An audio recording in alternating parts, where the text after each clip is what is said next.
Hello, everyone, and welcome to the Lords of the Night. With me, as always, is the Lord of Pain, Ranting Monkey, Hello. and the Lord of Pennies, Satsu 2 cents. What up, now? And I'm your host, Scribe, the Lord of Punishment. Hello, chat. Hello, everyone. Hope everyone had a relaxing weekend, perhaps a somber one, depending on your circumstances. Or I should say holiday. I mean, yesterday was a holiday. Extended weekend. You know what I mean. It's not Monday. I'm not trying to confuse anybody. Maybe a little. Anyway, how are you guys doing? How are you, Satsu? Pretty good. I had a fairly standard day. That didn't give me much time to take a drink of my water. Thanks so much. Sorry. Monkey, how are you? I'm okay. I spent all day in bed because I'm sore, but I'll live. How you doing, Scribe? Oh, I thought you spent all day in bed because you're a whore. I wish. Yeah. I'm all right. My office had a belated dual birthday thing because me and another coworker have birthdays close to each other. And so they were like, hey, let's do the birthday thing. And so I got a blueberry muffin. Aw. And a card. It was a Star Wars card because they know I Cool. like Star Wars. And so that was fun. But other than that, it was basically a regular old workday. Thank you, Diesel Dave. Nope, had food poisoning. Oh. I'm sorry, Dave. Ugh. Well, I don't know how to respond to that, except I hope everything's better now. That's no fun. Other than that, yeah, I've had a very surprisingly productive day since I got home from work. I'll talk about that at YouTube time.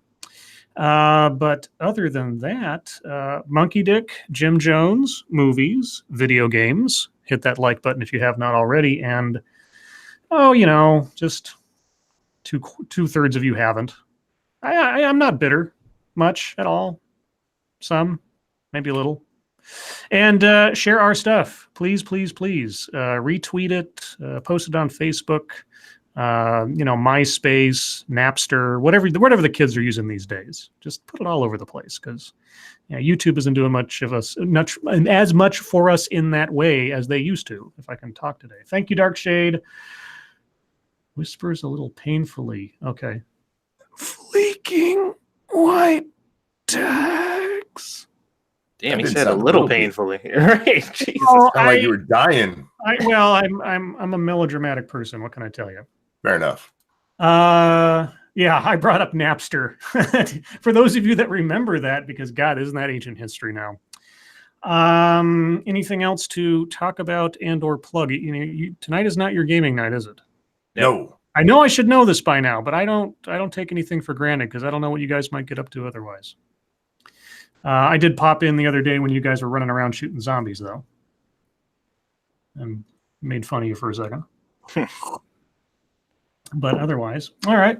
Well then, with all that being said, how about we get into the news? Sounds like a good plan. Okay. Well, there were a whole lot of stories regarding the Supreme Court and different decisions and things today. But I thought I would zone in on the one that is probably the most relevant to the latest dramas around the intertubes. Thank you again, Diesel Dave. Sounded like you were shitting razor blades. Oh, well, I'll take that as a compliment for my acting ability.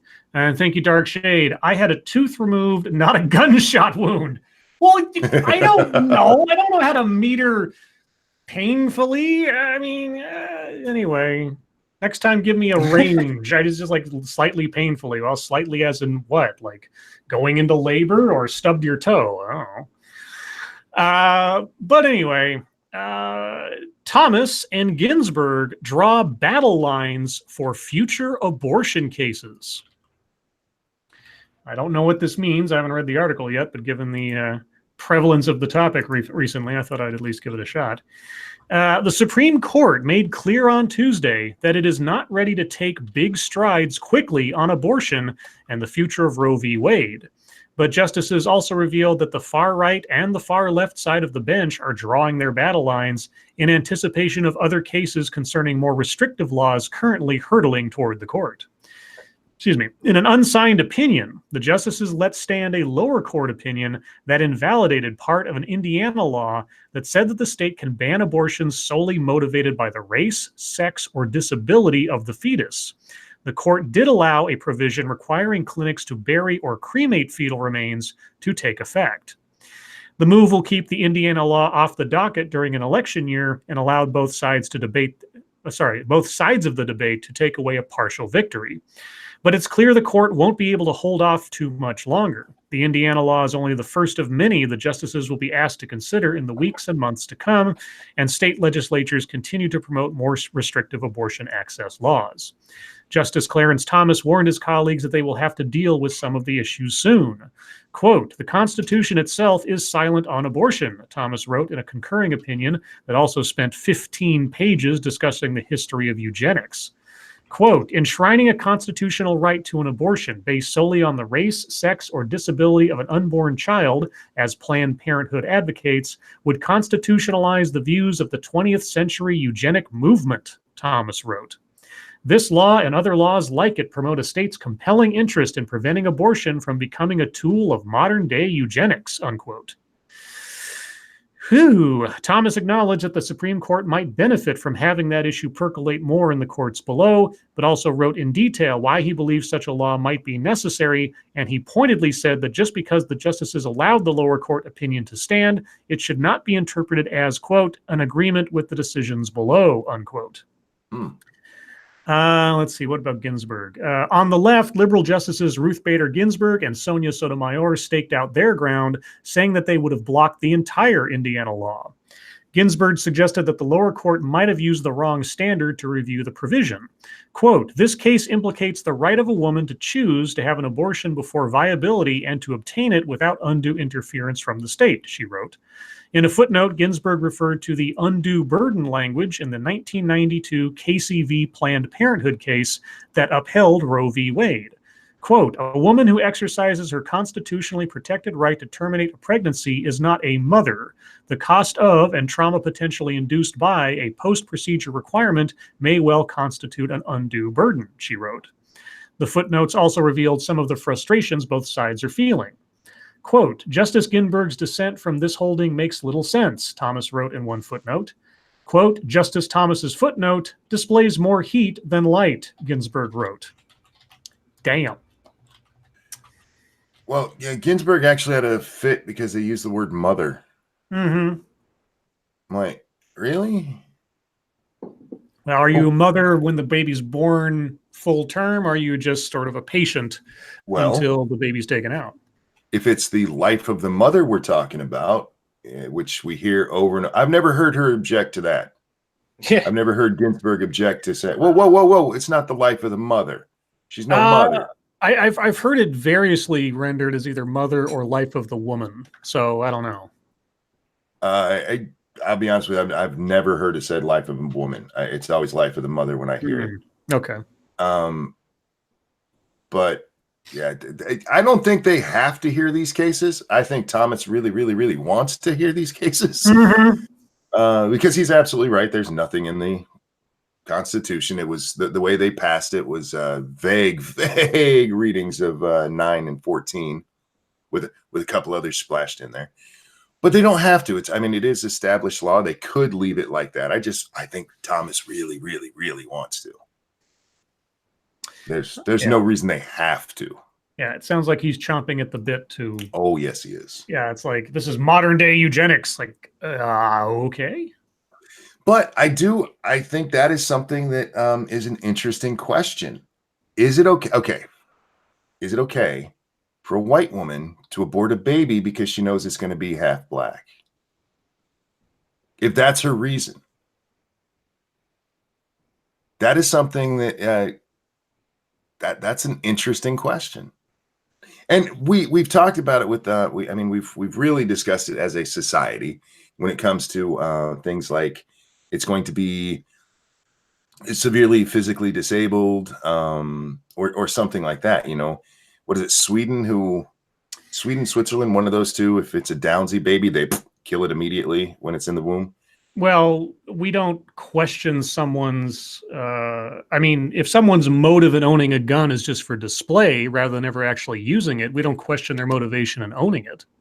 And how do you? Yeah, but if somebody, How can you determine a mother's motivation in wanting to have an abortion without going through the same process as a court trial?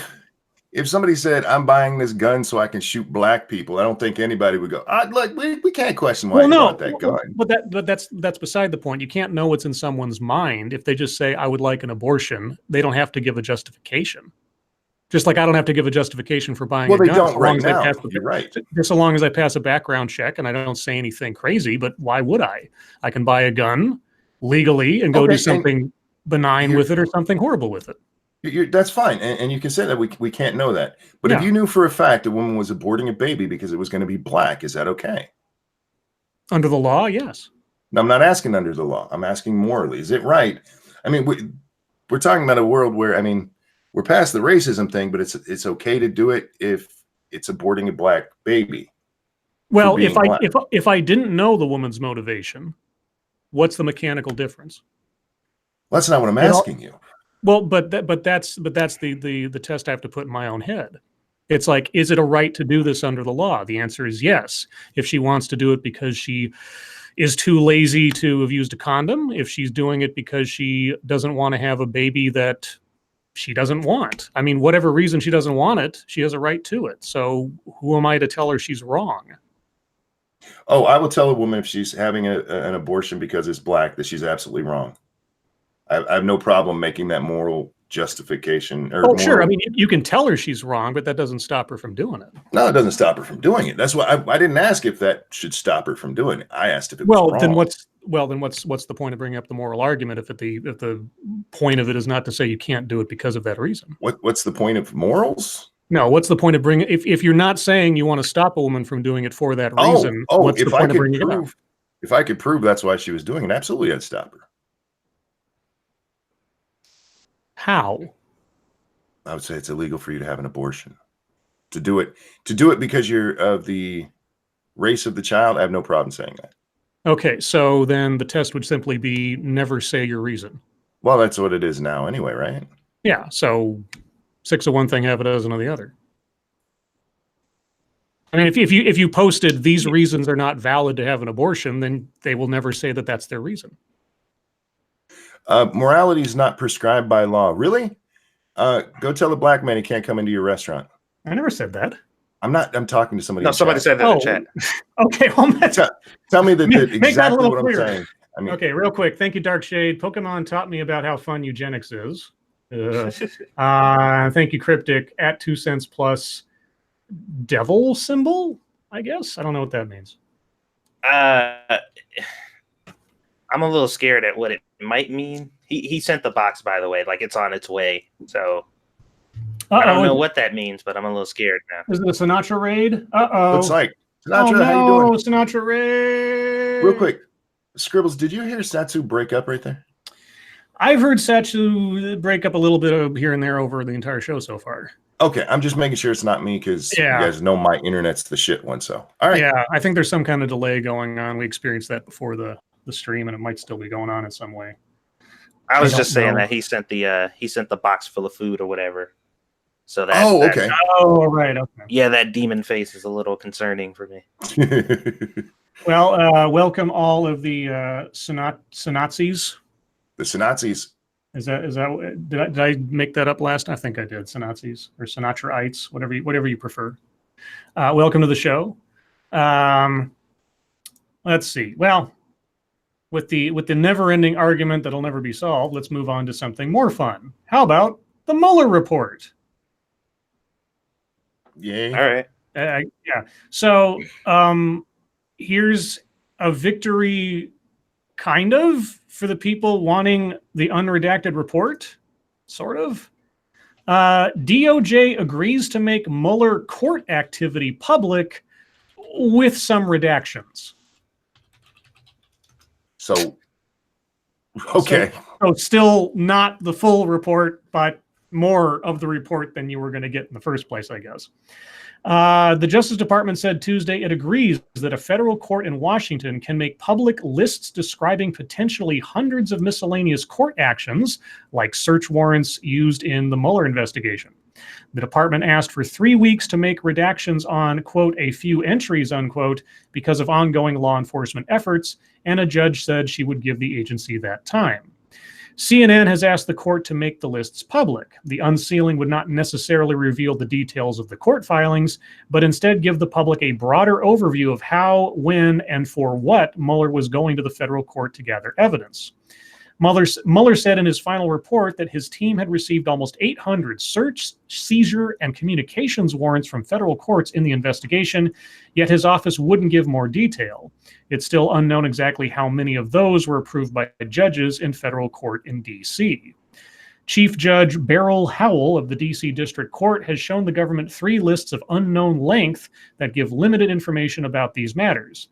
It is possible that the list will reveal how often Mueller approached technology and communications companies for access to information, with the targets of many of the warrants not named in these lists. Quote, the government has reviewed the sealed lists of docket information filed on this docket by the court and expects to have no objection to the public release of the vast majority of that information, wrote the U.S. Attorney's Office in D.C., which has taken over several of the cases opened by Mueller.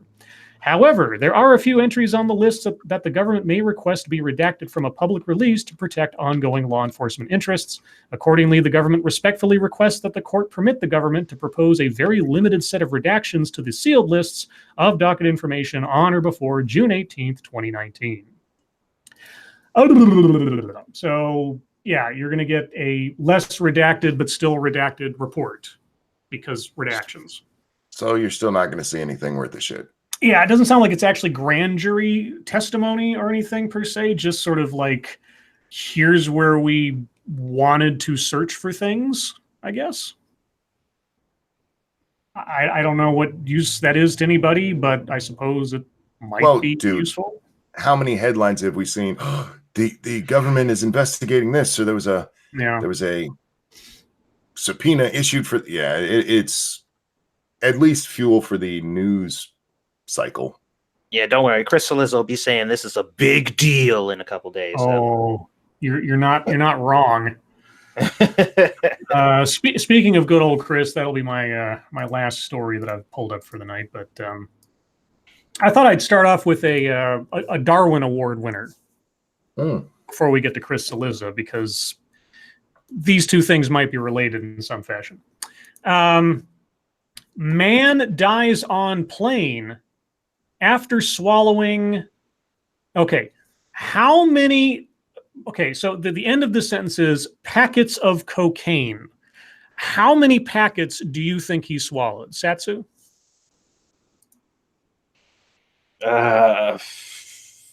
50? I was going to say 50. All right, so both say 50? Yeah. Mm-hmm. Well, you're close. 246. What the fuck? Jesus. Holy shit.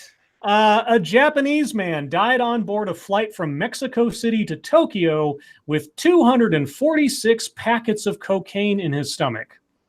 Identified only as Udo N., the 42-year-old passenger flew from Bogota, Colombia, surprise, surprise, to the Mexican capital, where he transferred to a flight to Narita Airport, Tokyo, according to a statement from the prosecutor's office for the Mexican state of Sonora. Quote, crew noticed a person suffering convulsions and requested to make an emergency landing in Hermosillo, Sonora, reads the statement. At 2:25 a.m. local time on May 24th, paramedics boarded the plane and found the passenger had died. An autopsy revealed that Udo N. died from a cerebral edema caused by an overdose.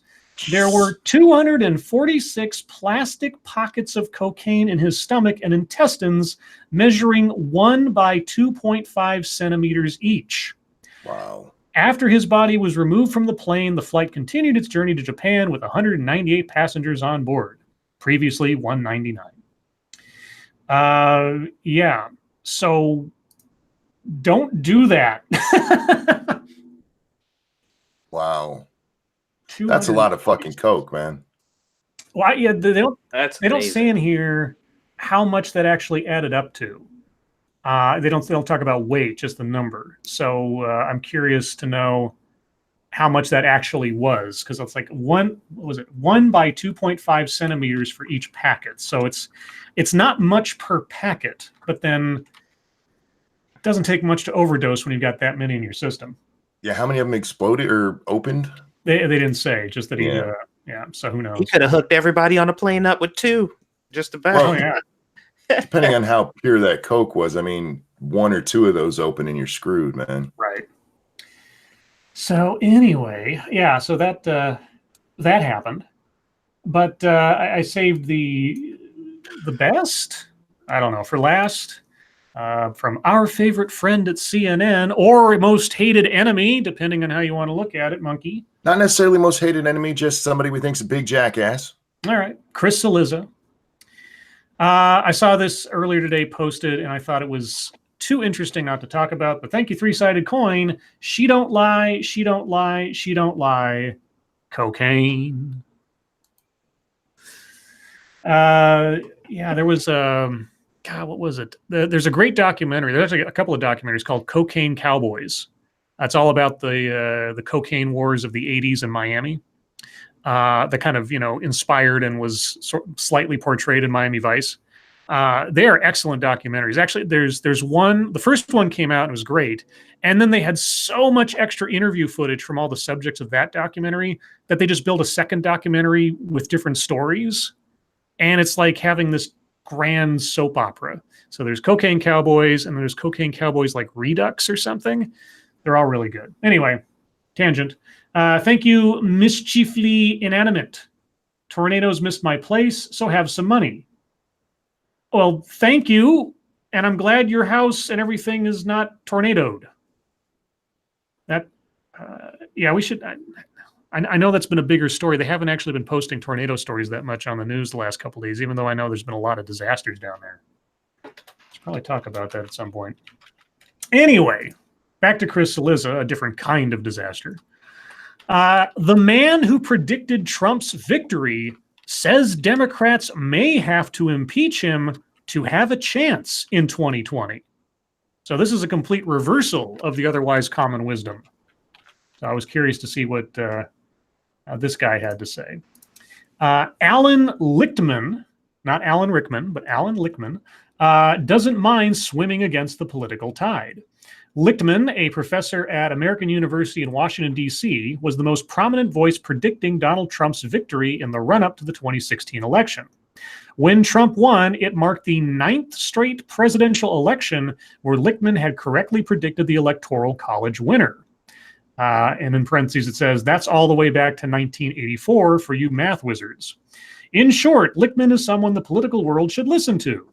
Well, that's subjective. So I reached out to him on Tuesday to see what he thought of Trump's current chances at a second term next November. Here's what he told me, quote, Trump wins again in 2020 unless 6 of 13 key factors turn against him. I have no final verdict yet because much could change during the next year. Currently, the president is down only 3 keys: Republican losses in the midterm elections, the lack of a foreign policy success, and the president's limited appeal to voters. Lichtman's prediction system is based on 13 true-false statements about the party that holds the White House. If 6 or more of the statements are false, the incumbent loses. If less than 6 are false, the incumbent wins. Simple. Here are Lichtman's 13 criteria. All right. I'll run through these relatively quickly. Number 1 is party mandate. Number 2, after the midterm elections, the incumbent party holds more seats in the U.S. House of Representatives than after the previous midterm elections. 2, contest. There is no serious contest for the incumbent party nomination. 3, incumbency. The incumbent party candidate is the sitting president. 4, third party. There is no significant third party or independent campaign. 5, short-term economy. The economy is not in recession during the election campaign. 6, long-term economy. Real per capita economic growth during the term equals or exceeds mean growth during the previous 2 terms. 7, policy change. The incumbent administration affects major changes in national policy. 8, social unrest. There is no sustained social unrest during the term. 9, scandal. The incumbent administration is untainted by a major scandal. Yeah. 10, foreign/military failure. The incumbent administration suffers no major failure in foreign or military affairs. 11, foreign military success. The incumbent administration achieves a major success in foreign or military affairs. 12, incumbent charisma. The incumbent party candidate is charismatic or a national hero. And 13, challenger charisma. The challenging party candidate is not charismatic or a national hero. Which brings me to the most intriguing and outside-the-box suggestion from my conversation with Lichtman.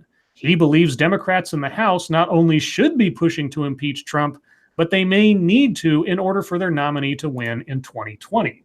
And thank you, Pincalo, the driving ape man. Hit that like button, you mooks. Mook. I haven't heard mook since I watched a mob movie, I think, a while back. Does that mean something else that I'm unaware of? That's the only place I've ever heard I of don't think so. mob movies. I've only heard it like referring to some like idiot Italian kind of thing. I don't even know if it's an Italian actual thing or something. Okay, so here's the analysis guy. Quote, Democrats are fundamentally wrong about the politics of impeachment and their prospects for victory in 2020. An impeachment and subsequent trial would cost the president a crucial fourth key, the scandal key, just as it cost Democrats that key in 2000. The indictment and trial would also expose him to dropping another key by encouraging a serious challenge to his renomination.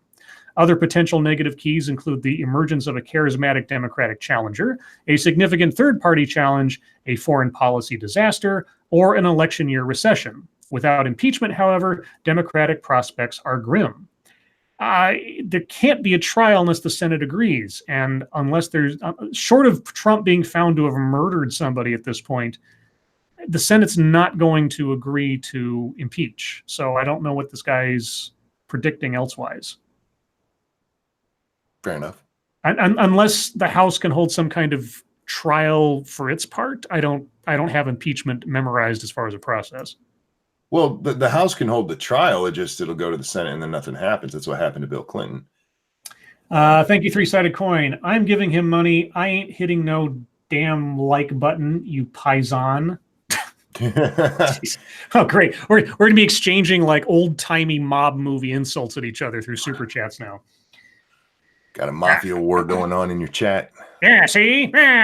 You dirty mugs. Anyway. But yeah, I don't know. Okay, so what do you think of that? Is that, without underlining Trump's horribleness through an impeachment proceeding, Democrats don't have a solid platform on which to argue their case? Are you talking specifically for impeachment, or? No, I'm just musing out loud. Like, does that idea sound like it holds water? It sounds about right to me. With my limited knowledge, I feel like they don't really have anything to go on, which is why they kind of haven't been, I guess, pursuing it as aggressively as they would if they did. Well, I mean, this guy seems to be suggesting, and I could be slightly off, that unless they go through impeachment, they leave him with no immediate weak spot for which the other candidates to argue their case against him. Well, he's not wrong because of the rest of what's going on. Mm-hmm.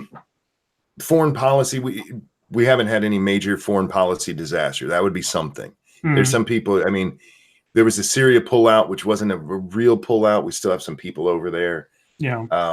He hasn't pulled everybody out, bring everybody home like he said he would. But we also haven't had, a major attack against a U.S. military site over there. So yeah, and North Korea is still simmering. It's not It's not an out and out failure yet. It's still sort of in the weeds. As far as foreign policy, I mean, the Chinese tariff thing is probably the only major one that's sort of in people's minds right now, but that's all economics, and that always becomes very vague to most voters to begin with. Thank you, Piccolo. These here Utes will never understand. The two Utes. Just to be clear, does he mean a successful impeachment, or does he mean if they just pursue it in general? Well, let me read it again just to make sure. Okay. Okay. An impeachment and subsequent trial would cost the president a crucial fourth key, the scandal key, just as it cost Democrats that key in 2000. I don't know that was why Gore lost. I think Gore lost because he's boring, but that might just be me. Gore lost for a couple of reasons, and I'm sorry, Satsu. The impeachment didn't have anything to do with it. Go ahead. I'm sorry. Go ahead, Satsu. Well, so he's saying impeachment itself, regardless of what the reason is, will be what unlocks that fourth key. It could be. Yeah, because sounds like what he's saying. Well, because I think, and I've talked about this before. I mean, Trump as an actor on the political stage has done and had exposed probably more ridiculous, cartoonish scandals in his tenure so far than I think any president in modern history. I mean, whether they are justified to be brought up now or not from things that happened before the election or after, et cetera. And like I've said, I think the public's tolerance for what constitutes an actual scandal has been so raised up that nothing really phases us anymore. I mean, after the Access Hollywood video during the election, it's really hard to beat that and still not lose, if you know what I mean. So something like impeachment is a clear political event as far as a scandal goes, and actually has something to do with Trump as a politician and not Trump as a human being, let's say. Well, see, he's counting Gore as an incumbent because this thing said he predicted. Gore wasn't an incumbent. The president was in the incumbent party, though. So sure, yeah, but the impeachment did not hurt Clinton with the people. One of the things that hurt Gore is he tried to distance himself from a very popular president. Yeah, that's true too. He should have embraced Clinton and let Clinton help him. Clinton was willing to, and Gore was like, "Go fuck yourself." Also, right now, impeachment. The last numbers I saw is like 70% of the U.S. is like, "No, don't do it. Don't do it." So if they went ahead and did it, I think that would backfire on him immensely. And I think his justification there, because using his time frame, there's only been one other impeachment really in that time, and that was Clinton. And his metric doesn't, in my opinion, fit there. But I think that could actually help Trump, unless Trump is actually removed from office. That's the only thing that helps him on that front. Right. Yeah, I don't think this dude's taken into the account what the actual public thinks about, this whole impeachment situation. I think he might think it has more impact than it might actually have. He might have a point, but it would all depend on how the House packages it and how the candidates manage their interaction with it during the debates and the campaign to come. I mean, with the right sales pitch, you can make anybody buy anything. So they would have to find something that John Q. Public could understand as a reasonable triggering mechanism to start impeachment, because the Mueller report has been for not to be poetic with my words, but the Mueller report is muddled as far as understanding like the legalese of what constitutes obstruction or what doesn't, and is this actually a crime that raises to that level of high crimes and misdemeanors, etc.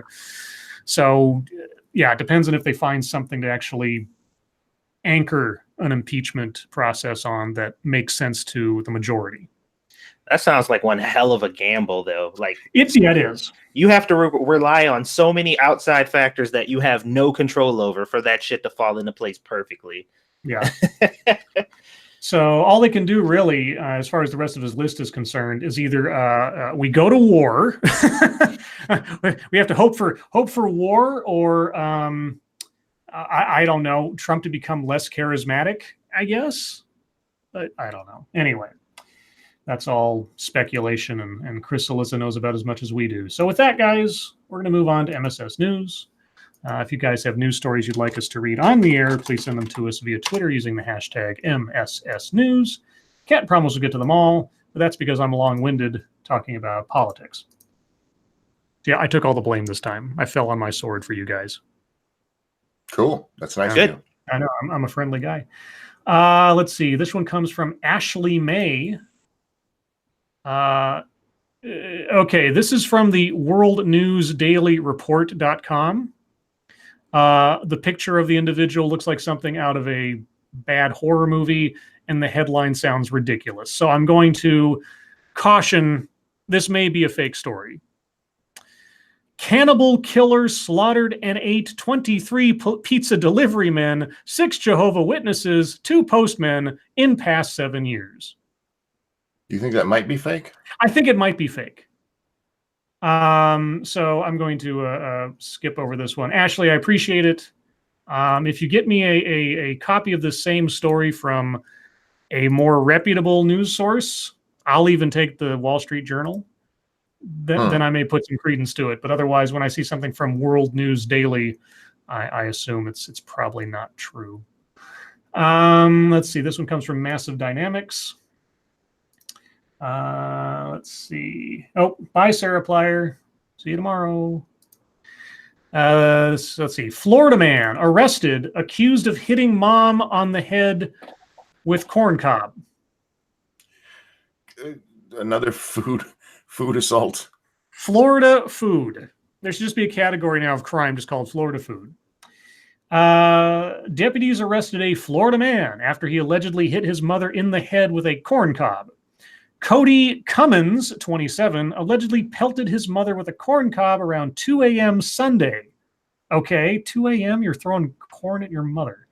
Deputies said the corn cob hit the woman on the top of the head, but she was not seriously injured. Well, I would hope not.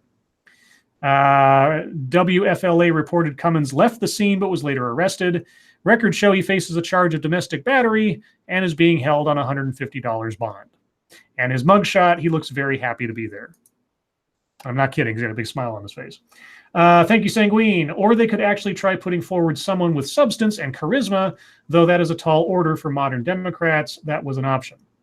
Well, yes, having a compelling candidate, or at least having a compelling argument, would be a good thing, which is what I would hope they would do, and not try to rely on scandal and,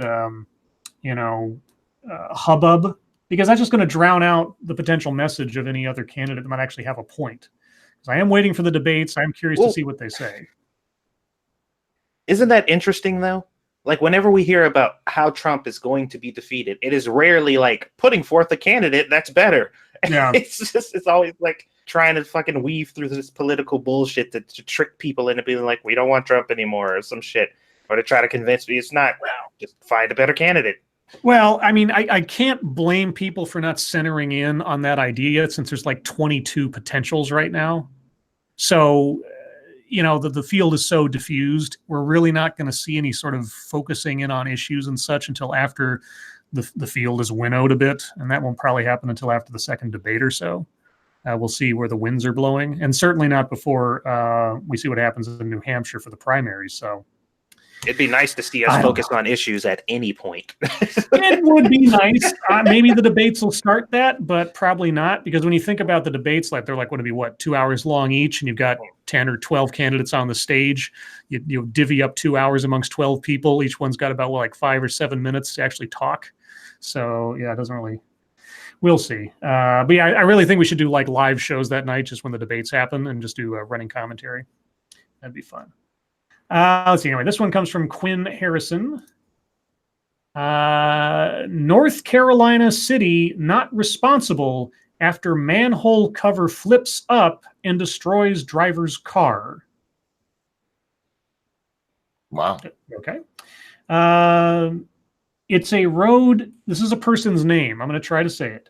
It is a road Rakita Tarpley Carter takes almost every day. In fact, she can't leave her house without driving on the road. Quote, "It's in pretty good shape for the most part," said Tarpley Carter. There was, however, a trouble spot about 200 feet up the road from her house. A manhole, specifically the cover, would often come loose and rattle when cars would drive over it. Quote, "When people drive over it, it makes a noise and bounces a bit. Neighbors living in the area were very aware of the manhole, and most would just drive around it. Tarpley Carter was heading out one night when she started to get close to the manhole. Quote, "I thought I went around it," she said. As it turns out, she didn't, and the cover not only flipped up, it hit the underside of her car. "I heard a huge jolt," she said. You heard a huge jolt. Interesting instruction. I looked under and could see fluid coming out. The heavy metal cover did a significant amount of damage. Tarpley Carter reached out to her insurance agency and filed a claim with the city. She was in shock when her insurance adjuster informed her that they were going to declare the car a total loss. I couldn't believe a manhole cover ruined my car, she said. The city of Greensboro has an outside agency that handles all of its claims. The independent agency investigated and determined the city was not responsible for the damage. The issue comes down to neglect. Did the city act in a negligent way? In this case, since the city was not aware of the issue, it was determined the city is not negligent and thus is not responsible. Quote, we simply can't look at every manhole every day, said city manager Kimberly Sowell. The city maintains more than 1,100 miles of roadways and more than 33,000 manholes. If there is a problem, crews will come out and fix it, but only if they know. In this case, no one contacted the city about the loose cover. Okay. Well, that's fine, but you can still fix her shit. It was your problem. I mean, how often does this happen? I think it's about setting precedent. You know, if in this instance the city was unaware of something, but they're still liable, that opens up the gate for all types of shit. They should at least be liable for all the damage. Nah, again, setting a precedent. So, yeah. Call your city. File a report. So ahead of time, if you can say, I called you and filed a report, and then things fuck up, then you have a case. Oh, Monkey, I think I found you a job. I know thank you for that. I know I'm breaking protocol by reading two stories from the same person in the same run, but all the same, this one comes from Massive Dynamics. NASA offers $18,500 to people willing to stay in bed for 60 days. I swear I've seen this before. Let's see. We all know that space travel is not only expensive, but also dangerous. If humans are to send people to Mars, scientists must know and understand the effects that living in space poses to the human body. It is known that the so-called puffy head bird leg syndrome exists, which manifests itself due to zero-gravity conditions.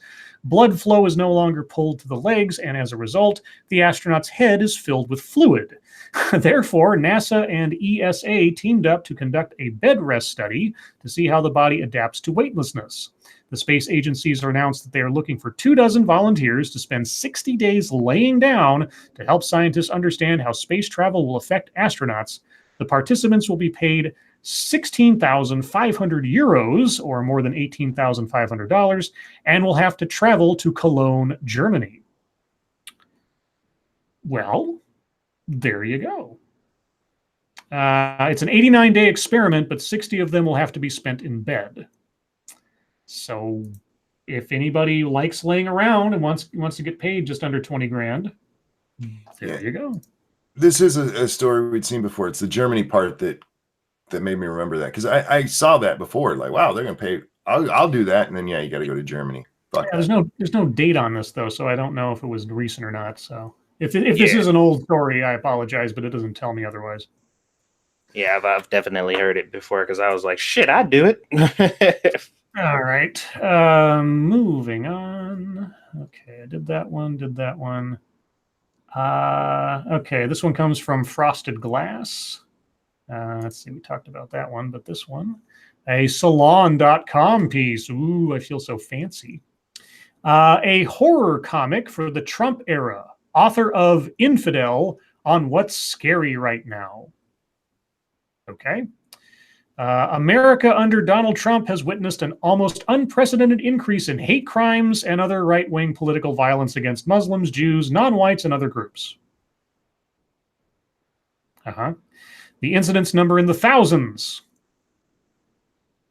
And what's your source? Oh, yes. The Southern Poverty Law Center and other organizations have extensively documented this nationwide pattern, as well as a corresponding growth in hate groups inspired by Trump and the permissive environment for right-wing violence he and his supporters have generated.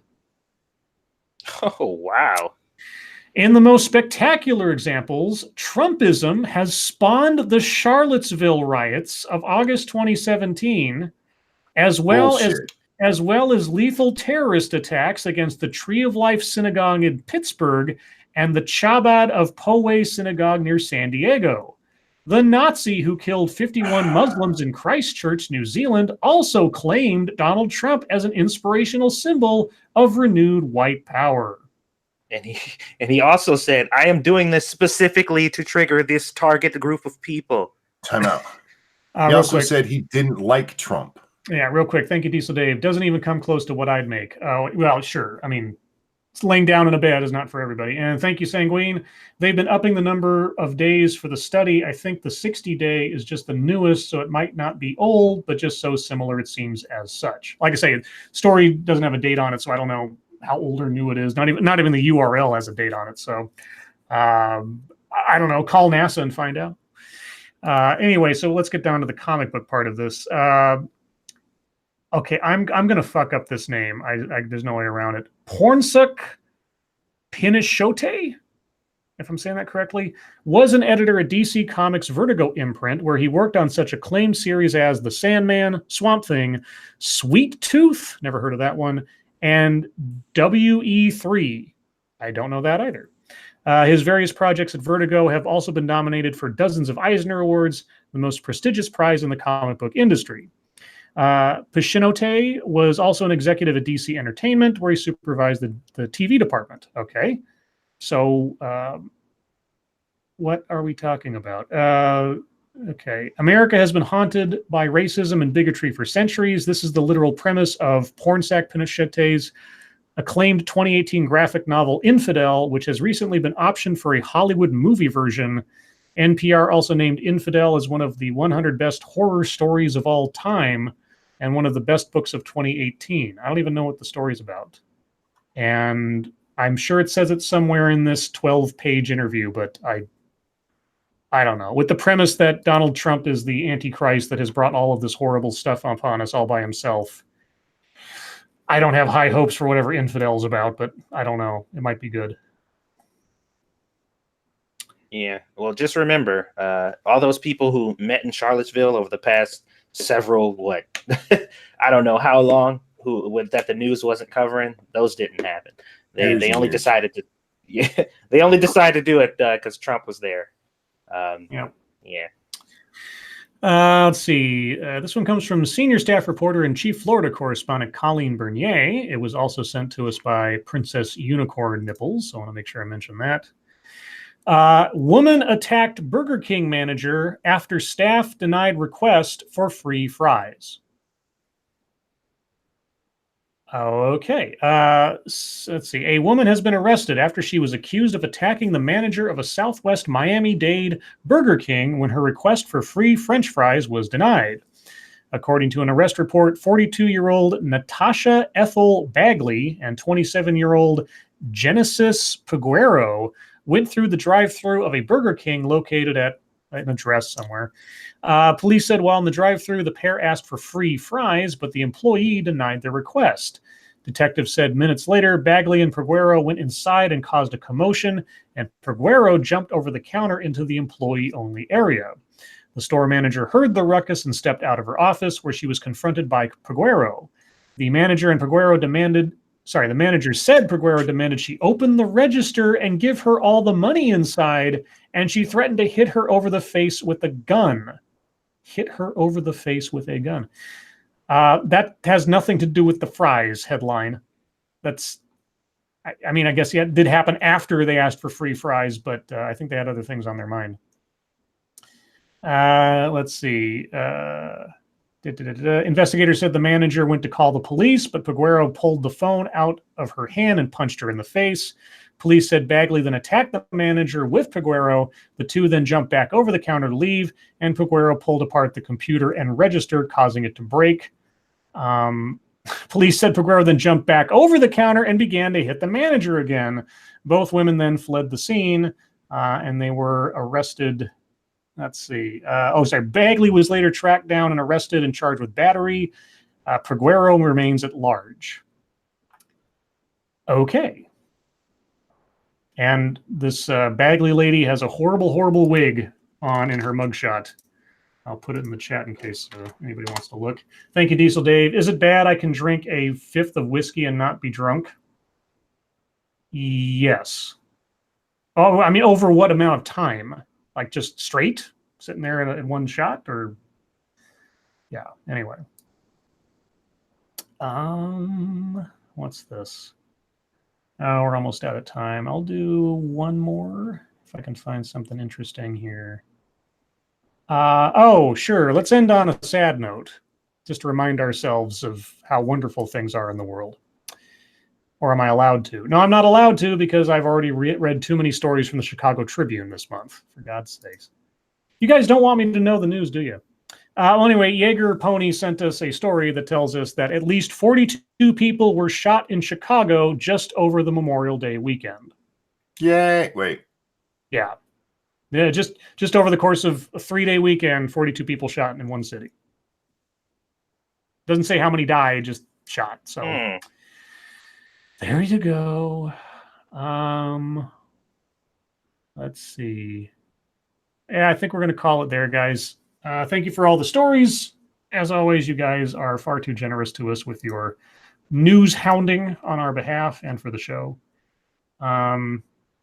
Oh, I have breaking news sent to us by Stargazer Nuts. Since we talked about this earlier, I'll cover this real quick. Multiple tornadoes reported in Kansas Tuesday evening, several buildings damaged. Severe weather, and I can't read this without subscribing to the Weather Channel. Thanks, Weather Channel. You know, my life could be in danger, but I can't read this apparently without, yeah, okay. What I can see around the ad is severe weather continues to hammer much of the U.S. Tuesday evening with several damaging tornadoes reported in Kansas. A large tornado touched down on the western edge of Kansas City near the Kansas Speedway and the popular Legends shopping and dining area. Kansas City International Airport was evacuated and passengers were moved into the parking tunnels for their safety as a dangerous tornado warning was issued for the area. The warning was lifted around 7:40 p.m. Central District Time with no immediate reports of damage. A tornado hit the community of Linwood, Kansas, east of Lawrence as the storm moved through before threatening Kansas City. And that's where I get cut off. So our friends in Kansas, keep one ear on the radio and one eye towards your storm shelter. Thank you, Diesel Dave. I started around noon. So you've drank a fifth of whiskey from noon to this moment, and I don't know what noon is for you, but I'm going to assume something like, what, 6 hours, thereabouts, 7 hours? And you're not drunk? You might want to cut down. Just guessing. And thank you, Chicago Mike. Greetings from Chicago. I haven't been shot yet. Well, let's hope that becomes never, Chicago Mike. We don't want anybody shot. Don't do it. Stay away. Stay safe. Anyway, again, guys, thank you for the stories. We're going to move on to YouTube time. So, Satsu, what have you been up to? I recorded a video today of me making grilled cheese 3 different ways. They aren't very different ways, but I did do it in 3 different ways, and I recorded it today. I'll be editing that either later on tonight or tomorrow, but most likely it'll be up tomorrow. It's not a super extravagant video. It'll probably be on the shorter side. I just wanted to get something out while I get my meal prep stuff together, because I got that stuff coming out pretty soon. So that'll be coming out tomorrow. Our gaming stream, obviously we don't stream tonight, but we'll most likely be back on Thursday. As I said, these streams have been going really good. We've been pulling some pretty impressive numbers over the past 2 weeks or so, and it's been fun. So come and check it out. Also, if you have not subscribed to Fam 2 Cents yet, which is my cooking channel, go check it out, so you can catch that cooking video when it does come out. And yeah, that's pretty much it. That's what I've been up to. All right, Monkey. I worked a little bit on my video, but I spent, as I said, spent most of my day in bed. I have the new mic, so all the new video will be done on that. Thank you to everybody who donated for that. Thank you. But but then I was on Breakfast with Bear and crawled into bed. So that's what I did. All right. I posted my new video this morning. It is on a subject, or I've covered. Well, the subject of the video is a lady named Beat Chalette, who is a business consultant, sort of a leading you on how to have a gender equality workplace and such. I did a video on a video of hers about a year ago, thereabouts. And it was one of the few times that I had heard back from the subject of my video, and heard back in a very cordial and polite and sort of productive manner. And so I just happened to come across another video of hers this last week, and I thought, hey, she's talking about me too. I haven't heard about or from her in a long time. Let's take a look. And she said some, things that I kind of disagreed with, and so you can watch the video for yourself to see. But just as last time, she responded with a comment on my video today, and it was it's difficult to sort of assess it, because on the one hand, she's not wrong that video is like 5 minutes long, and so it's not like an all-encompassing dialogue about Me Too or her opinions on it. But as a capsule sort of advertisement for her services, it is what it is, and so I commented on that. But her response was very very polite, very well thought out. I responded in kind. Maybe there'll be a couple more exchanges. I don't know. But yeah, it was really nice to get some feedback. I'm not afraid of people who I've done videos on responding, unless they're trying to lodge legal complaints against me or something. Although a lot of the viewers who responded to the video, I don't know, complained that she was just shilling herself, or this was an advertisement for her business consulting services. And it's like, well, yeah, it's her YouTube channel and she runs a business. So ta-da! Other than that, I didn't really pay attention to that part, because what am I going to say? Like, make a funny comment about how she's trying to run her business? I don't know. So I just focused on the arguments she was making, but that was really good. And then, surprisingly enough, I'm working on another video that I should probably have done, well, either tonight or tomorrow when I get home from work, depending on which way I decide to go with it. There's a goldmine YouTube channel out there right now called Means TV. It is a channel that just arose out of almost nowhere, I think. I hear that it used to be the Nyan Cat channel, but somebody sold it or took it over or something, and now it puts out communist propaganda. Oh. The subject of this video is open. That little part where the video opens up and it has a little caption of who you're looking at and what their role in the world is. This one's got the guy's name, and underneath it says Marxist, roofer.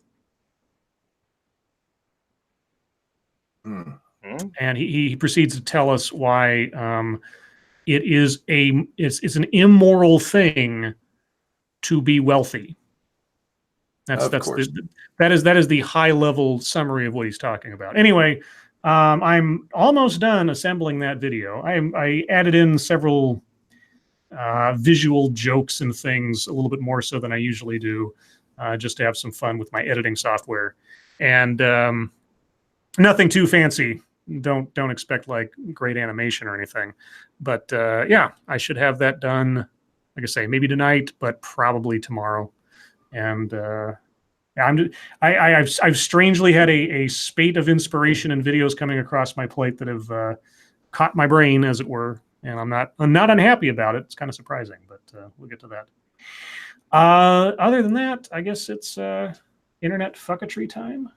So I don't think I have much. Let me double check to make sure. I didn't have a really, really crazy day at work, but I was busy for most of it. Let's see. There was a story about how the French Senate says that Notre Dame must be restored exactly how it was previously. Cool. And I said, and here I was hoping for the cyberpunk glass and neon neo Notre Dame that 21st century Christendom deserves. My dreams are shattered. But other than that, yeah, there was a picture that was going around today that it shows 5 people who I am assuming from the subject of the sign they are holding are all of Latino descent. And it says, Latinas deserve abortion. That is the. I will retweet it out again just for people to see. Just now, I put it out on my Twitter, but it says Latinas deserve abortion. There's 4 women, and then on the far right is one guy, and the look on his face is so I'm gonna punch a bitch face, and he's wearing a Spider-Man t-shirt. I mean, he's got a really serious face. He's really serious about this issue. And just the wording of the sign and the look on that guy's face is just classic. I don't know what else to say. It's just funny looking. It's a funny way to express your opinion on something. But other than that, that's all my fucketry. So Satsu, what have you got? Fucketry? Yes. I seen some shit that I didn't comment on. Just some people arguing about anime and its targeting, and the fact that most anime is targeted with hetero interest in mind, or some shit. These people arguing over that for some reason, which, I mean, I guess isn't necessarily false, but I'm just like, so, like, why is this a discussion? And they were talking about the fact that there's like gay and bi or like anime that's created. And but it's created by heterosexual women. And I'm just like, could y'all please go sit down somewhere? Y'all fucking doing too much. Like, relax. Oh, and then I saw Alexandria Ocasio-Cortez's post about 5 principles in the Green New Deal. And it's go big, be specific, set deadlines, let them sue, aka don't flitch, and make floors, not ceilings. And I put a GIF or a GIF or whatever you want to call it. I think the proper one is GIF. GIF. Well, it's a G. Well, whatever. But I put a GIF up saying me looking for the specifics, and there's some black lady just like looking around. Yeah, that was the first thing my brain lit on as you said that. I was like, specific? Be specifically unspecific is I think what she meant. Because I'm just like, you ain't there's no such thing as specifics when it comes to the Green New Deal. Like, we haven't got a specific other than the fact that it's specifically called the Green New Deal. I think that's the only thing really specific we've gotten about it. Outside of that, like, not a lot of shit, man. Just random people being stupid on Twitter. All right, Monkey. The only thing I have is actually from that same post from Cortez. If you pay attention to it, she linked to an article and it says awesome breakdown. And then if you read what it says for the article, it says, it's hard to know exactly what the law may look like, but here are a few general guidelines that it should follow. And one of those general guidelines is be specific.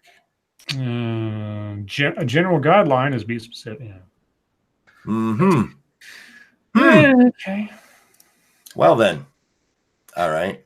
The only other thing, I mean, there's the honey badgers still have their panties in a knot. But I've paid very, very little attention to that today.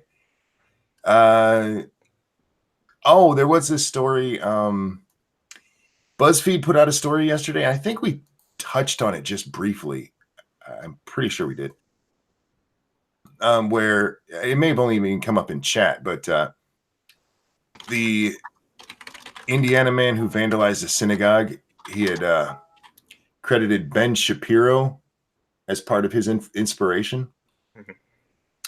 This is the tweet that BuzzFeed originally put out. A man who vandalized a synagogue with Nazi symbols told federal agents his road to radicalization included meeting with the far-right group Identity Europa and reading Ben Shapiro, Breitbart News, and the Nazi propaganda site Stormfront. But then they quietly changed it. Instead of him reading Ben Shapiro, it's meeting with the far-right group Identity Europa and his wife reading Ben Shapiro. Real quick, thank you, Sanguine. Make floors, not ceilings. I can see why AOC's prefab homes done sell well. Right. Sell well? Like the politician? Or is that Swalwell? How do you say his name? Swalwell. Swalwell, never mind. So yeah, apparently this guy's wife reading Shapiro turned him real radical. But yeah, BuzzFeed just kind of slid that in there, and then they get called out on it. So they issued a statement saying, yeah, we did change this, but that's just because we were wrong, and then they left it at that. Like, well, now you have it up again. And why were you wrong in the first place? Because that is a big difference. I read Ben Shapiro versus Lady Monkey read Ben Shapiro. Those aren't even close. It was like, oops, we forgot that some people care about the dream. Right. Damn it. So, what else? Was there anything? No, that's it. Okay. Well then, golly, we got through internet fucketry awfully quick today. Indeed. I'm making a joke at Sofane right now.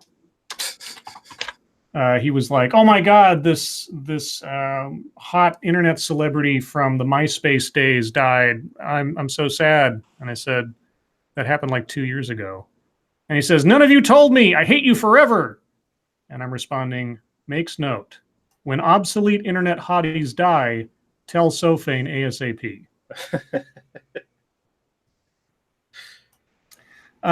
Well, golly.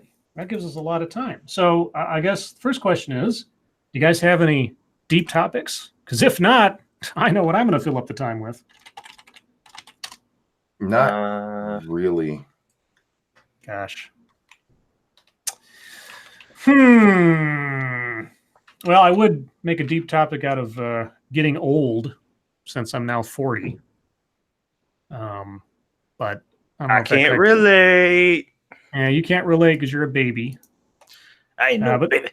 That'd probably be kind of a downer topic because getting old sucks pretty much, or at least, I mean, I know I'm not old yet, but when you get to this point, you get to a sort of a benchmark year, you start, getting reflective on such things. Being 40 seems like such a long distance in time from where I sort of think of myself. Like I still don't see myself as much more of an adult than I was maybe I was like 20 or something. Yeah.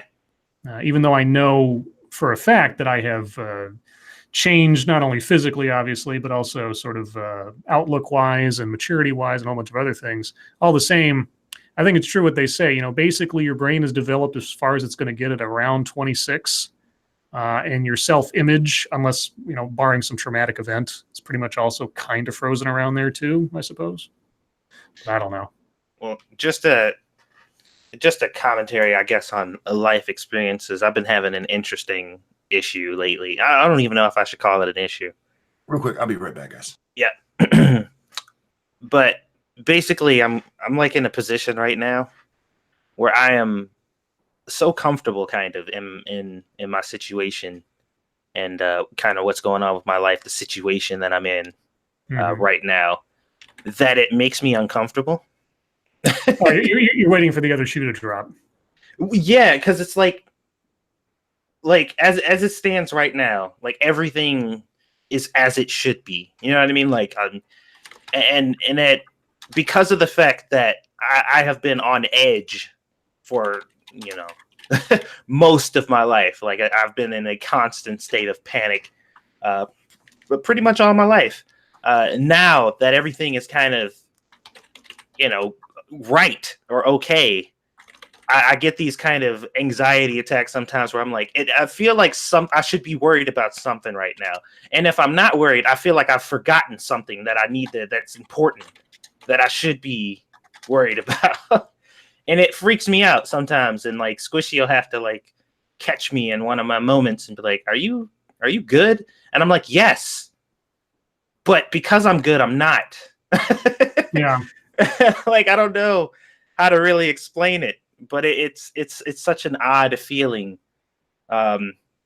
when things are going so, I guess, and not even really well, but just like everything is just kind of standard. It's like, this is how life should be, I assume, for most people. And that fucks with me.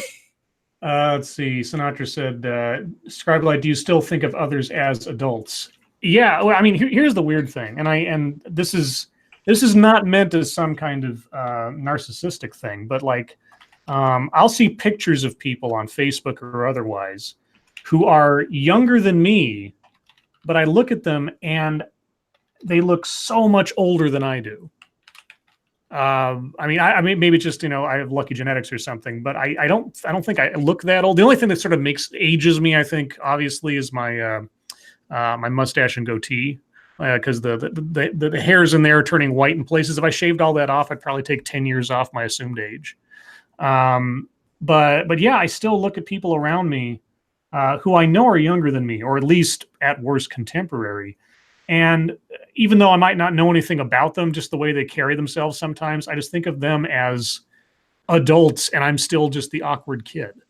Even though I shouldn't, that's how it's still sort of like, that's how my instincts or my reflexes sort of mentally go, which, yeah, I don't know. I mean, on the one hand, I guess it's like, well, you're only as old as you feel. And like, well, I still feel like an awkward teenager. That's not very fun sometimes. And Sinatra said the exact same thing that I just said right now, but of course the delay. Anyway, that's not like a super deep topic, I suppose, but just something that occurred to me as I was having my little office birthday thing today with my coworker who has a birthday near to mine. Yeah, and I just want to bring that up because I had to actually sit down and like think about it really hard. Like, what's going on right now? Like, what should I be paying attention to? What should I be focusing on?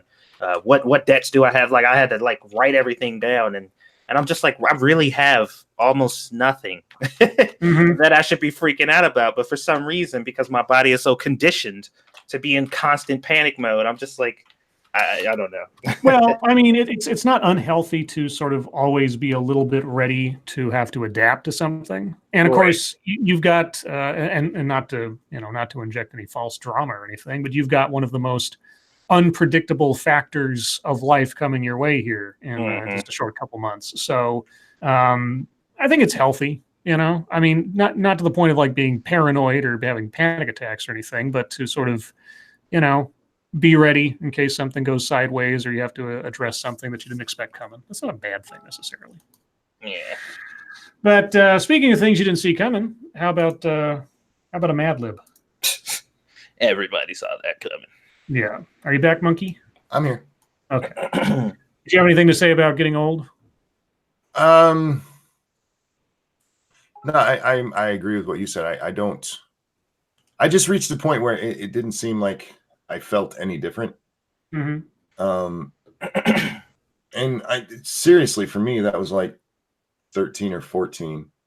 I know I've learned more stuff from then, and my views have changed here and there and stuff, but I just don't feel older. Yeah. Now my body knows I'm older. Yeah, I look in the mirror and I can, I'm like I say, I don't think my sister and I have, I guess lucky genes, because neither of us look as old as we actually are, as compared to like I say, I look at pictures of people that are 10 years younger than me, and I just look at the pictures and I think, and then I put like my own right beside to try to have some kind of perspective. I just say, either I'm very fortunate or they have led some rough lives. I can't tell, but well, either way. Like if I let my beard grow out at all, more than just a little tiny bit on there, I start looking old. But then I shave that down, and it takes off like even with the white that's still in it, because there's quite a lot of white in my beard these days. Yeah. I look like I'm 40. If I let that bitch grow out, I look like I died last week. Well, I appreciate that my hair is turning silver in places rather than like white or something, because it gives me kind of a distinguished look, I think. But see, at the same, yeah. I like the white. Yeah. I think it looks nicer. The only problem with the white hair is it can turn yellow and you have to use special shampoo for that shit. That's why I like the silver, because it has less likelihood of turning like yellow because of like cigarette smoke and such. So, but not that I smoke, so it doesn't really matter for me. But I know you do. Well, anyway, how about a Mad Lib?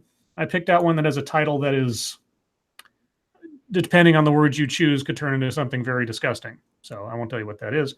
But for the new tradition, chat, the last three words in the Mad Lib are up to you. So, per usual, I will give you the types of words I need one at a time.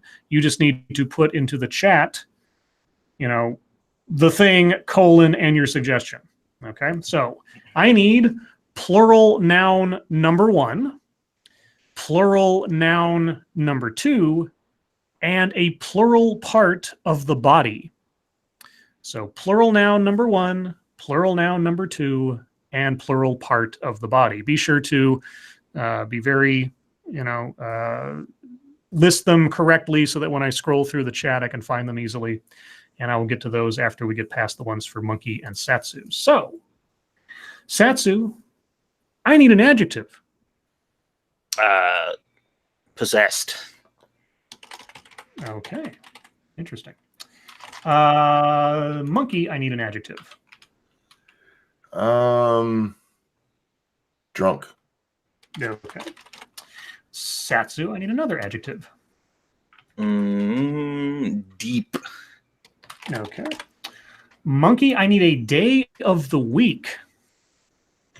Yeah, let's do Friday. Friday. Satsu, I need an exclamation.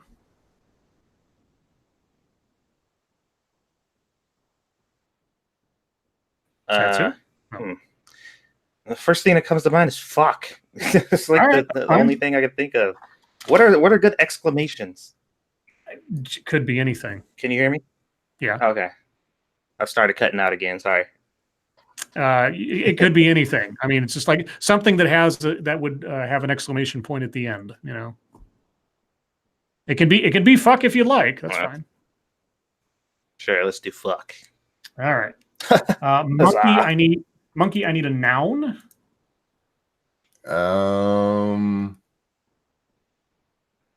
Hooker. Satsu, I need a noun.